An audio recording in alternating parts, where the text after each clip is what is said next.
ಆತ್ಮೀಯ H16 news ಅರ್ಥಾತ್ ಸಿದ್ದರಾಮಯ್ಯಗೆ ಸ್ವಾಗತ. ನಾನು ನಿಮ್ಮವ MI ಅಥವಾ ಮಲ್ಲಪ್ಪ ಜೋದವರ. ಆತ್ಮೀಯರೇ, ಬೆಂಗಳೂರಲ್ಲಿ ದಲಿತ ಸಮುದಾಯ SC ST ಅಥವಾ ಪರಿಶಿಷ್ಟ ಜಾತಿ ಪಂಗಡದವರು ಕುಡ್ಕೊಂಡು ಸೌಹಾರ್ದ ಏನಪ್ಪ ರೀತಿಯಲ್ಲಿ ಅಂದ್ರೆ ವಿಶೇಷವಾಗಿ ಏನಪ್ಪ ಅಂತಂದ್ರೆ ಸೌಹಾರ್ದ ಮೂಡಿಸುವಂಥದ್ದು, ಜಾತಿ ಪಂಗಡಗಳ ಮಧ್ಯದಲ್ಲೇ ಸಹೋದರತ್ವ ಹೆಚ್ಚು ಮಾಡುವಂಥದ್ದು ಕಾರ್ಯಕ್ರಮವನ್ನು ಬುಧವಾರ ದಿವಸ ಆಯೋಜಿಸಿದರು. ಅಂದ್ರೆ ನಿನ್ನೆ ಅಂತ ಇತ್ತೀಚೆಗೆ ನಡೆದಂಥ ಘಟನೆ ಇದು. ಆ ಸಂದರ್ಭದಲ್ಲೇ ನಮ್ಮ ನಿಜವಾಗಿಯೂ ದಲಿತ ಸಮುದಾಯದ ಬಗ್ಗೆ ಕಾಳಜಿ ಉಳ್ಳಂತಹ, ದಲಿತರ ಬಗ್ಗೆ ನೋವು ಹೋರಾಟ ಮಾಡಿದಂತಹ ಕೋಟಿಗಾನಹಳ್ಳಿ ರಾಮಯ್ಯ ಭಾಳ ದೊಡ್ಡ ವ್ಯಕ್ತಿ.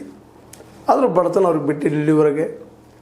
ಅಂಥ ವ್ಯಕ್ತಿ ಅವ್ರೇನು ಸಲಹೆ ಕೊಡ್ತಾ ಇದ್ದಾರಪ್ಪ ಅಂದರೆ ಇವತ್ತು ಈ ಒಳ ಮೀಸಲಾತಿ ಆಗಿರ್ಬೋದು ಅಥವಾ ಮತ್ತೊಂದು ಆಗಿರ್ಬೋದು, ನಮ್ಮ ಜಾತಿಗಳು ಹೇಗೆ ಹೊಡಿತಾರೆ ಅನ್ನೋದ್ರ ಬಗ್ಗೆ ಆಗಿರ್ಬೋದು. ಅದಕ್ಕಾಗಿ ಇದೆಲ್ಲ ಬಿಟ್ಟು ನಾವು ಒಂದಾಗುನು ಅನ್ನುವಂಥ ಮಾತಾಡಿದ್ದಾರೆ.